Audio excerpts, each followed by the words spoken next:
Assalamualaikum warahmatullahi wabarakatuh. Innal hamdalillah nahmaduhu wa nasta'inuhu wa nastaghfiruh wa na'udzu billahi min syururi anfusina wa min sayyiati a'malina. May yahdihillahu fala mudhillalah wa may yudlil fala hadiyalah. Asyhadu an la ilaha illallah wahdahu la syarikalah wa asyhadu anna Muhammadan abduhu wa rasuluhu la nabiyya ba'dah. Allahumma salli wa sallim wa barik ala Rasulillah nabiyyina Muhammadin sallallahu alaihi wasallam wa ala alihi wa sahbihi wa man tabi'ahu bi ihsanin ila yaumiddin, amma ba'd. Jamaah subuh Masjid Ummu Aminah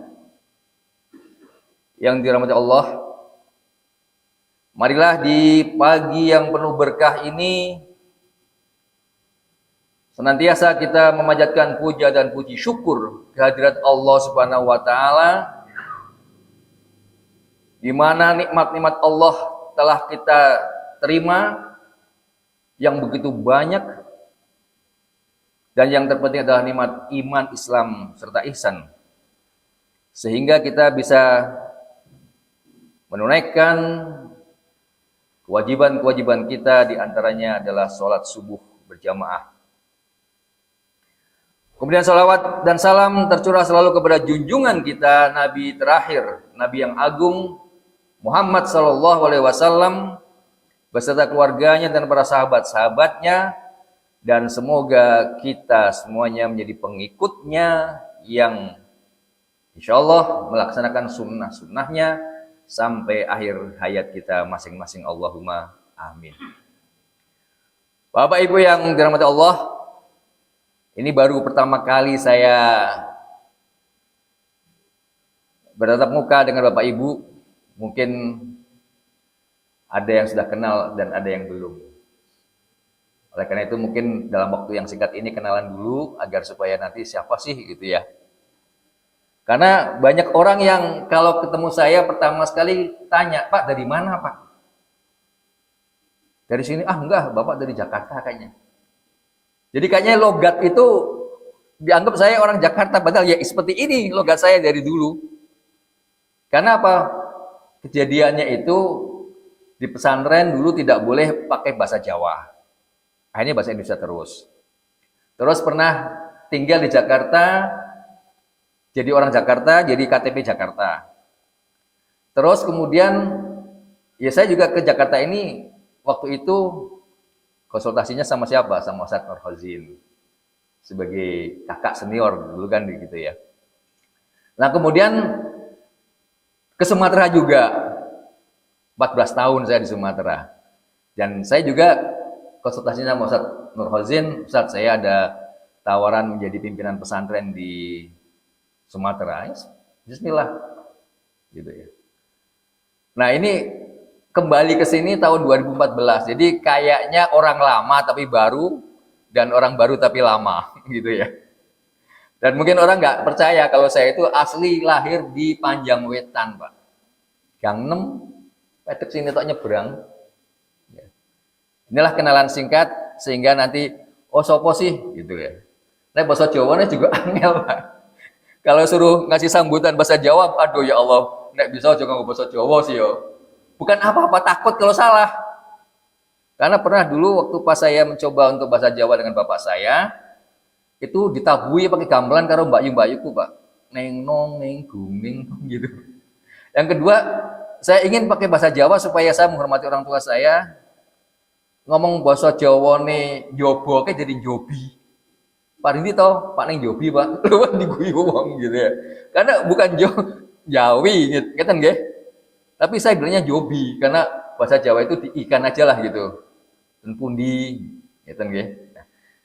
Kemudian alhamdulillah ini saya diminta oleh Ustadz Nurhozin menjadi badal ini. Saya memang alhamdulillah dengan beliau ini sudah kenal lama dari sejak tahun 90-an gitu. Kalau pas lagi beliau tidak bisa ngisi di Al-Ikhlas, saya kadang disuruh badali. Alhamdulillah Bansarep itu di mana-mana bisa dipakai, Bang ya. Walaupun ban serep itu kadang kualitasnya memang tentu kurang dibanding yang ban aslinya yang dipakai gitu ya. Karena ban serep itu biasanya sudah agak aus dikit gitu ya.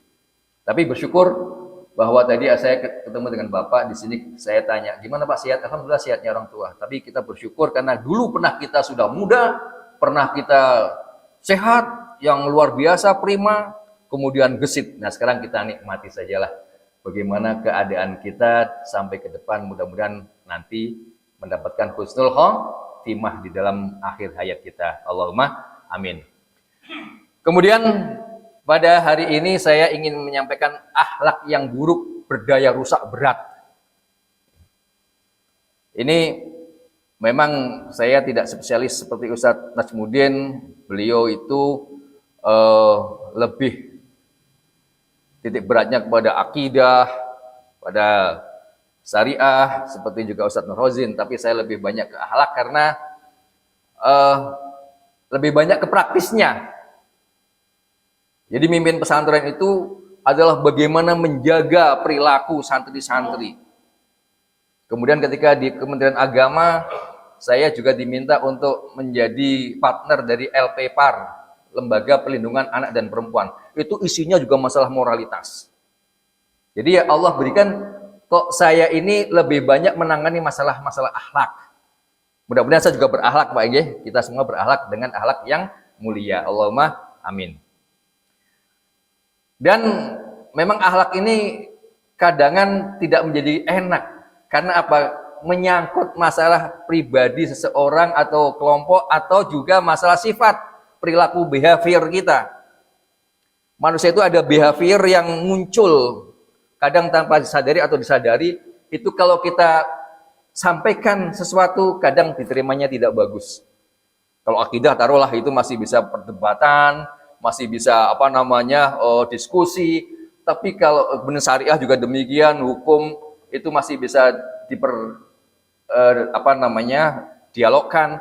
Tapi kalau masalah moral kadang menyangkut masalah pribadi yang seakan-akan kalau kita bicara tentang moralitas ada yang tersinggung, kayak kurang ajar nih ngaku kan gitu ya. Padahal tidak, ini adalah bagian dari agama. Maka kemudian saya ingin menyampaikan Islam mempunyai 3 aspek. Aspek yang pertama adalah akidah atau iman. Ya, akidah secara umum adalah suatu nama untuk keimanan dengan sebagian pendapat, prinsip, dan pemikiran yang bersemayam di dalam hati dengan sebab yang bermacam-macam. Jadi ada di dalam diri kita ini ya, pendapat, prinsip, pemikiran kita yang kemudian menjadikan satu keimanan yang ada menyatu dalam diri kita. Kemudian juga ketentuan yang tidak ada keraguan di dalamnya bagi yang mempercayai. Jadi kalau yang namanya akidah, namanya iman, itu adalah orang yang percaya di dalam hatinya yang tidak ada keraguan sedikit pun. Kalau iman ragu berarti belum iman. Ya. Ragu bisa dihilangkan dengan iman, dengan keyakinan. Tapi keyakinan tidak bisa dihilangkan dengan keraguan. Maka keyakinan bisa dihilangkan dengan keyakinan yang lain. Oleh karena itu, keyakinan inilah yang menjadi prinsip kita di dalam beribadah kepada Allah Subhanahu wa taala. Ya, menyangkut Allah Esa, Allah wujud, Allah ada, Allah pencipta, Allah pemelihara dan lain sebagainya. Yang itu menyangkut adalah akidah kita kepada Allah Subhanahu wa taala. Ini enggak saya bacakan semua. Kemudian yang kedua, syariat Islam mencakup seluruh hukum yang menjadi ketetapan Allah dan diwajibkan kepada hamba-hambanya. Jadi ketetapan baik itu ibadah mahdhah, yang ini hukumnya wajib, ini hukumnya sunnah, ini hukumnya makruh, ini hukumnya mandub, ini hukumnya haram. Itu ketetapan inilah yang menjadikan dasar kita beribadah secara syariat. Kemudian di dalam Al-Quran disebutkan tsumma ja'alnaka ala syari'atin minal amri wattabiha wa la tabi ahwa alladzina la ya'lamun. Kemudian kami jadikan engkau Nabi Muhammad mengikuti syariat dan urusan agama itu. Maka ikutilah ia syariat itu dan janganlah engkau ikuti hawa nafsu orang-orang yang tidak mengetahui. Jadi sudah hukumnya ketentuannya pasti. Kalau perdebatan itu biasanya kepada masalah khilafiyah saja. Tapi kalau yang qot'i itu pasti. Seperti sholat subuh 2 rakaat itu adalah qot'i, tidak bisa ditawar-tawar lagi. Sholat duhur itu 4 rakaat tidak bisa ditawar-tawar lagi. Kecuali, nah ada kecualiannya kalau kita musafir, kalau kita bepergian jaraknya lebih dari 83 kilo, atau kemudian kita beberapa hari menetap di suatu daerah yang bukan tempat kita mukim, nah itu bisa kemudian ada rukhsahnya di jamak qashar, jamak takdim atau jamak takhir, itu monggo. Ya. Dan ini disebut juga Islam. Kemudian akhlak atau ihsan. Nah ini nanti fokus saya di sini. Ihsan atau akhlak adalah sifat yang tertanam dalam jiwa. Jadi ada dalam jiwa kita yang menimbulkan perbuatan-perbuatan dengan mudah dilakukan tanpa perlu kepada pemikiran, dan sebaliknya. Jika seorang yang memiliki sifat yang tidak baik cenderung memiliki sifat yang tercela. Jadi behavior kita, perilaku kita itu terdorong dari dalam. Maka sifat ini adalah bentukan apa yang ada dalam hati kita, Bapak Ibu. Kalau di dalam hati sifatnya bagus, insya Allah akan melahirkan perbuatan yang bagus juga. Tapi sebaliknya, kalau kemudian di dalam hati kita ada noktah-noktah hitam, ada sesuatu yang sifatnya penyimpangan terhadap kebenaran dan kebaikan, maka munculnya juga itu adalah sifat atau perbuatan yang mengikutinya tidak baik juga. Sebagaimana Imam Ghazali mengatakan suatu sifat baik yang biasanya akan memiliki akhlak yang baik juga. Jadi kayak kausalitas sebab akibat, di dalam hatinya itu sebabnya adalah tidak bagus, maka munculnya juga akhlak tidak bagus. Kalau kemudian di dalam hatinya sifatnya itu adalah baik, maka munculnya akhlak yang baik. Ini secara otomatis itu bisa muncul. Kadang tanpa kita pikirkan itu muncul. Kemudian menurut Rosyan Anwar, ini seorang jurnalis senior dulu, seorang jurnalis muslim, keadaan jiwa seseorang yang mendorong manusia untuk berbuat tanpa melalui pertimbangan dan pilihan terlebih dahulu. Jadi dorongan dari dalam akan adanya perbuatan-perbuatan yang kita kerjakan.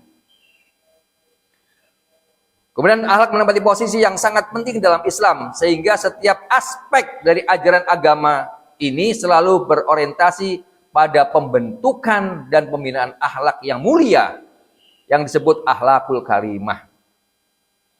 Akidah penting. Semua meliputi akidah apa yang kita kerjakan. Seperti al-imanu asarun wa asarul imani a'malu sholihah. Iman itu ada asarnya. Ada yang bisa dilihatnya. Apa itu? Amal yang baik. Kemudian syariat juga. Wa ma khalaqtul jinna wal insa illa liya'budun. Semua orang itu, baik jin manusia, diperintahkan untuk beribadah kepada Allah. Nah, kemudian dilengkapi dengan akhlak. Innama bu'istu liutammima makarimal akhlak. Sesungguhnya aku diutus untuk menyempurnakan akhlak. Jadi semua bergelindan, semua terkait satu sama lain, tidak bisa dipisah-pisahkan. Oh, saya percaya kepada Allah saja, kuat kepercayaan saya kepada Allah, tapi tidak ibadah, tidak sholat, kemudian tidak berbuat baik, kira-kira akidahnya benar atau salah. Secara lugawi akidahnya benar, oh dia beriman kepada Allah. Tetapi kemudian dia tidak sholat, kemudian dia berbuat maksiat, maka akidahnya batal. Atau kemudian akidahnya kuat, sholatnya juga bagus, dalam artian dia tekun ke masjid, puasanya Senin Kemis, tapi kemudian punya sifat akhlak yang buruk, bolim, hasad, ini juga menjadi debu yang berterbangan saja ditiup angin. Karena apa? Nanti akan kami jelaskan masalah hasad. Hasad itu adalah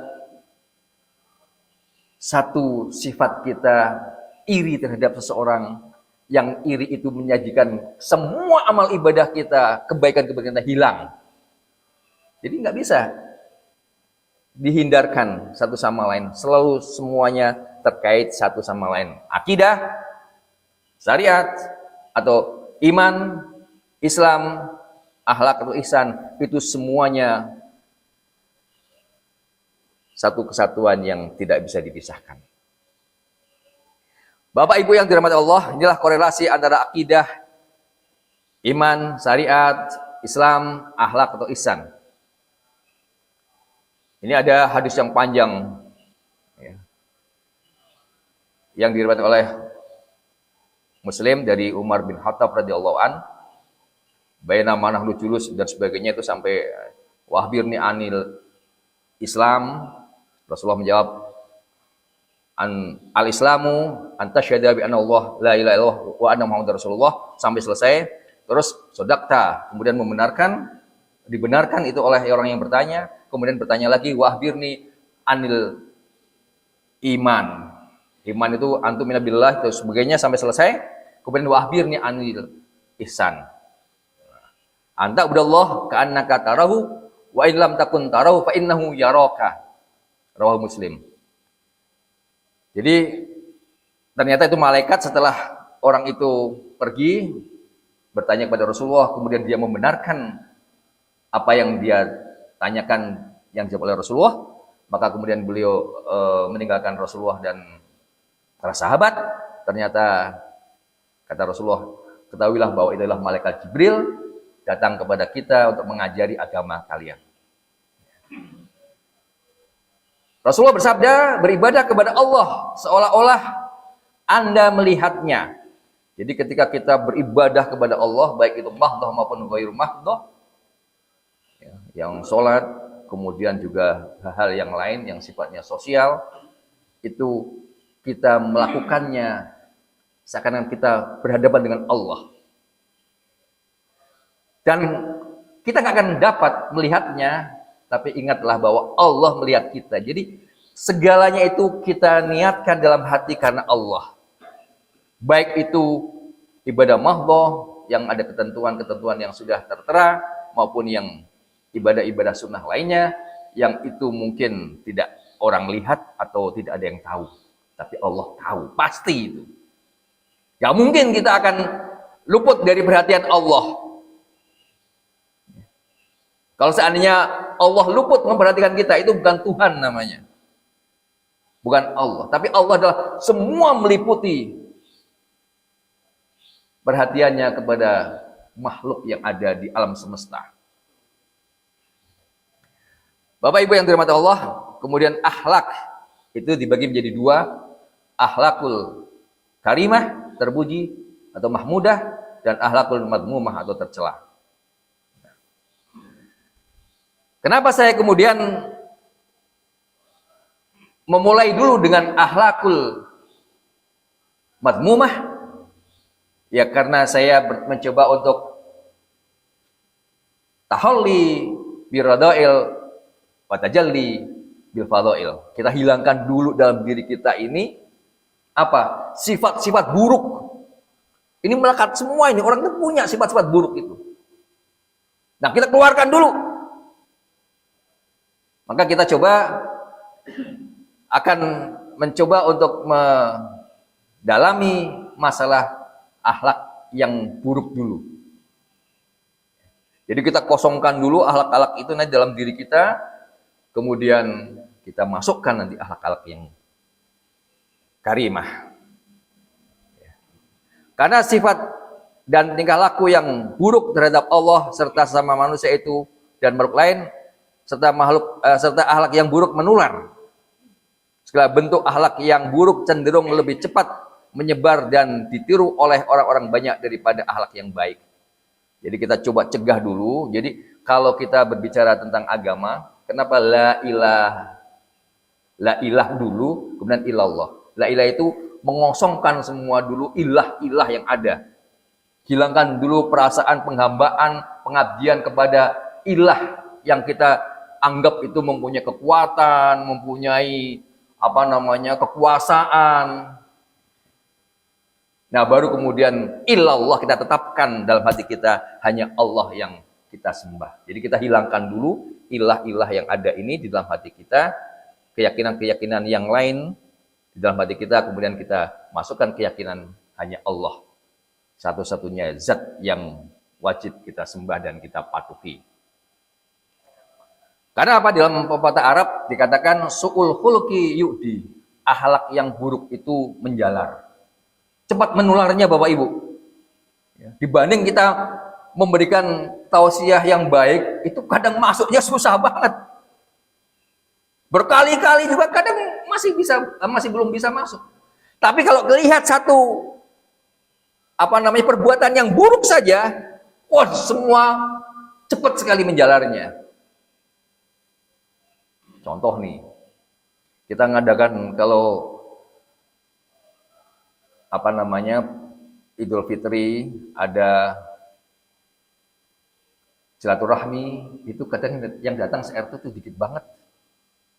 Ada undangan nih, yuk kita halal bihalal per RT. Yang datang paling berapa orang. Tapi yuk kita ngadakan dangdutan, rame dari berbagai daerah. Bahkan kemudian di situ ada kadangan minuman keras, kadangan ihtilat, ya, campur baur laki-laki perempuan. Itu menjalarnya cepat sekali. Makanya kita protect ini agar supaya jangan sampai akhlak yang buruk itu menguasai kita. Bapak Ibu dirahmati Allah, nah ini saya mulai dari nanti waktunya sampai jam berapa? Kalau sampai syuruk ya sebentar lagi mungkin. Saya ingin menyampaikan dulu masalah yang pertama adalah hasad. An Abi Hurairah qala Rasulullah SAW, iyyakum wal hasad. Fa inal hasada ya'kulul hasanat kama ta'kulun narul hatab. Artinya, jauhilah hasad atau dengki, karena hasad dapat memakan kebaikan seperti api memakan kayu bakar. Hasad antuhibba zawalu nikmah an amallahu biha ala ghairik. Apa itu hasad? Kamu merasa senang suatu kenikmatan hilang yang Allah telah berikan kenikmatan itu kepada selainmu.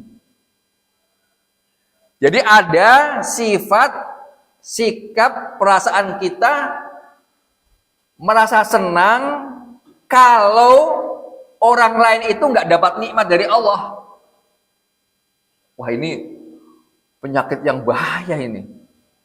Jadi kita atau siapapun itu punya perasaan yang tidak senang, tidak suka kalau orang lain itu berhasil, kalau orang lain itu mendapat kenikmatan dari Allah. Kalau bisa saya saja, kan begitu. Ini sifat ini kadang muncul karena godaannya luar biasa. Dimanapun, baik itu instansi, pemerintah maupun swasta, baik itu di lembaga-lembaga apapun, itu kadang muncul kalau ada orang yang prestasinya bagus, kemudian dapat promosi, hatinya panas, gak senang. Bahkan kemudian melakukan hal-hal yang kurang baik agar supaya menjegal dengan kecurangan, ya, dengan provokasi, dengan agitasi, ya, dengan apa namanya, nyerang pribadi. Itu kadang muncul seperti itu.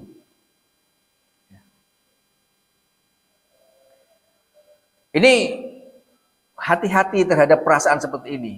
Atau dalam bahasa kerennya itu semos. Apa itu semos? Suka melihat orang susah, susah melihat orang senang. Jadi kalau ada orang susah, wah senang banget kita, syukur gue ya. Rasa no gue. Ben sisan mati, nah gitu kan. Jadi menyumpai malahan. Tapi juga kalau ada orang yang senang, pusing dia. Orang ajar, kok malah dheweke sing iso sih. Kok sing oleh, aku malah ora oleh. Wah, ini bisa nopo-nopo nih ya gitu loh. Jadi ada perasaan tidak senang kalau ada orang lain berhasil. Ini betul-betul banyak terjadi di mana-mana ini. Dan mencoba supaya jangan sampai orang itu mendapatkan keberhasilan. Apa istilahnya kalau dalam pepatah itu menggunting dalam lipatan. Ya. Ketika orang itu dicelakakan dengan cara yang licik. Maka ini hadis Nabi, iyyakum wal hasad, jauhilah hasad, dengki, serai, iri. Nah gitu loh. Dengki, serai, iri, apalagi itu. Banyak sekali istilahnya ya. Kemudian Al-Quran juga berbicara mengenai dengki. Am yahsudunan nasa ala ma atahumullahu min fadlih. Ataukah mereka dengki kepada manusia karena karunia yang telah dianugerahkan Allah kepadanya? Ini. Apakah kita dengki terhadap orang yang mendapat karunia Allah? Apakah kita iri? Nah, kalau iri berarti hasad kita. Kemudian wa min syarri hasidin idza hasad. Artinya dari kejahatan orang yang dengki apabila dia dengki. Ini dalam tafsir Al-Wasit saya coba ambil yang ditulis oleh Dr. Muhammad Said Tontowi, seorang Syekh Azhar dulu, meninggal tahun 2010 di Makkah.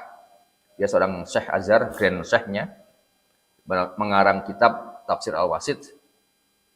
Ialah orang yang menghendaki hilangnya nikmat Allah dari orang lain. Sama juga, hampir sama tadi dengan arti yang pertama tadi. Jadi ada keinginan agar supaya nikmat yang Allah telah berikan kepada orang lain itu hilang dengan berbagai cara. Kemudian dalam tafsir yang sama juga menurut Imam Alusi, apa yang telah nampak pada diri seorang dari hasad, dengki, dan perbuatan menuntutnya pada permulaan kejahatan dan awal yang membahayakan dengan hasad, dengki, baik perkataan maupun perbuatan. Jadi ini dengki ini adalah awal dalam hati kita ini ada perasaan dengki, itu awal kejahatan yang sudah secara sistematis tersusun oleh diri kita. Karena dengki itu adalah rekayasa batin kita, rekayasa hati kita, rekayasa sifat kita untuk orang lain. Maka ini menjadi sesuatu awal dari kejahatan yang kita akan kerjakan. Kalau dituruti terus, akan terus Dengki itu wangkot gitu, nyokot keras dalam hati kita, akhirnya kemudian sifat kita menjadi sifat pendengki. Wah, itu Masya Allah. Sudah luar biasa itu, sifat buruknya kemudian menjadi sifat sehari-hari kita. Naudzubillah min dzalik. Kemudian Bapak yang dirahmati Allah, maka dengki itu merupakan penyakit kronis, susah disembuhkan. Daun adolun, penyakit yang parah. Jadi sifat dengki itu mempunyai sifat penyakit yang parah. Samul kotal, racun yang membinasakan. Ini siapa yang dibinasakan? Orang lain maupun dirinya nanti akan binasa juga dari kedengkiannya. Jadi orang lain juga nanti bisa terkena dampaknya. Kemudian dirinya yang dengki itu pun juga akan terkena dampaknya sendiri. Dan racun itu akan membinasakan. Kemudian juga jarbun marodin, kudis yang menyebar. Jadi kalau seandainya kita punya sakit kudis di kaki kita, itu koreng itu nyebar, gatalnya itu menyebar.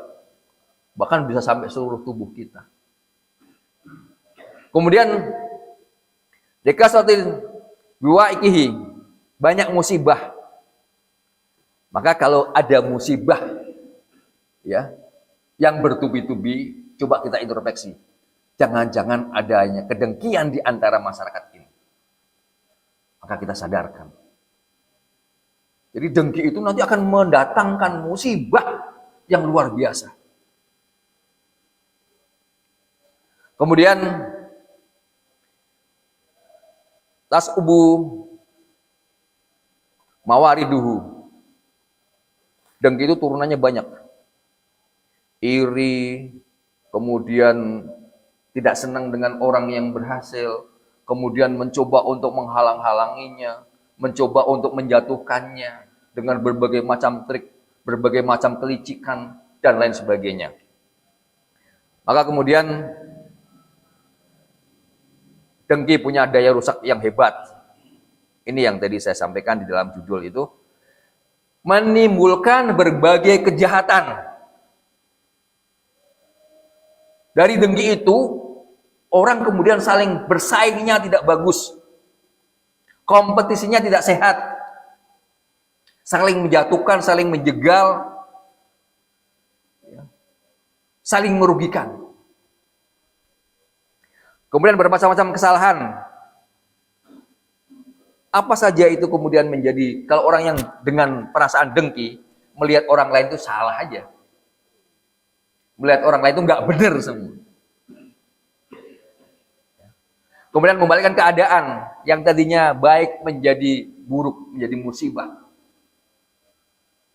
Itu dari dengki itu. Kemudian menimbulkan kemarahan. Ya, orang coba kalau seandainya disakiti, dijegal, dicurangi, kan timbul satu kemarahan. Kemudian timbulnya kemudian malah chaos, saling berbenturan satu sama lain. Kemudian mengecilkan nikmat dan pemberian Allah. Orang itu harusnya kita, Bapak Ibu, kalau ada orang yang mendapatkan karunia, kita bersyukur, alhamdulillah teman saya kok menjadi semakin baik usahanya, semakin baik rezekinya. Alhamdulillah teman saya berhasil, saya bersyukur. Mudah-mudahan saya juga mendapatkan seperti itu. Begitu. Kemudian mengingkari takdir. Allah berikan kepada seseorang rezeki, kenikmatan. Kita ingin mencoba menghilangkannya.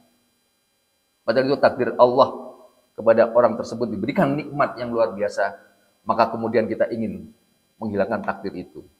Wah, ngelawannya Allah ini, jangan main-main. Akan terjadi sebaliknya nanti.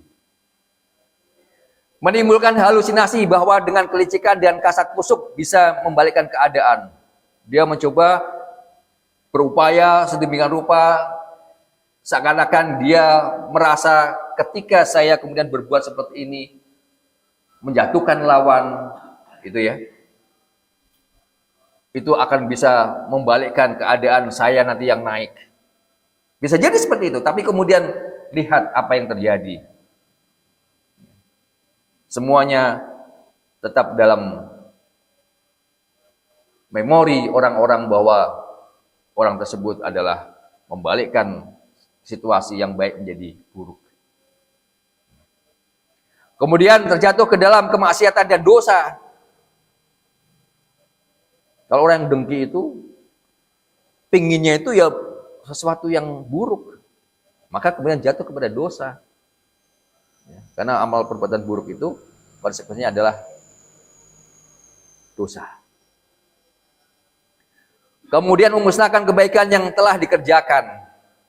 Jadi sedekah kita, kebaikan kita yang kita kerjakan itu hilang. Kita sudah capek-capek istilahnya gitu ya. Ya bukan ibadah itu capek. Sudah kita berusaha segiat mungkin, tapi kemudian kita mempunyai sifat hasad, dan hasad itu kita munculkan, kita aktualisasikan, maka semua apa yang ada dalam diri kita kebaikan itu hilang. Sebagaimana Rasulullah SAW memberikan contoh seperti api yang memakan kayu bakar. Jadi kalau kayu bakar kering itu dimakan api, kira-kira masih sisa tidak kayunya? Hilang. Bahkan jadi debu, jadi abu, udah gak berbentuk lagi kayu. Habis. Habaan mansur. Nah, ini saya baca di kitab Ibanatul Ahkam, dengki itu dihukumi tahrim. Ya. Haram hukumnya bagi pelaku kedengkian. Karena apa? Menghancurkan, memusnahkan kebaikan.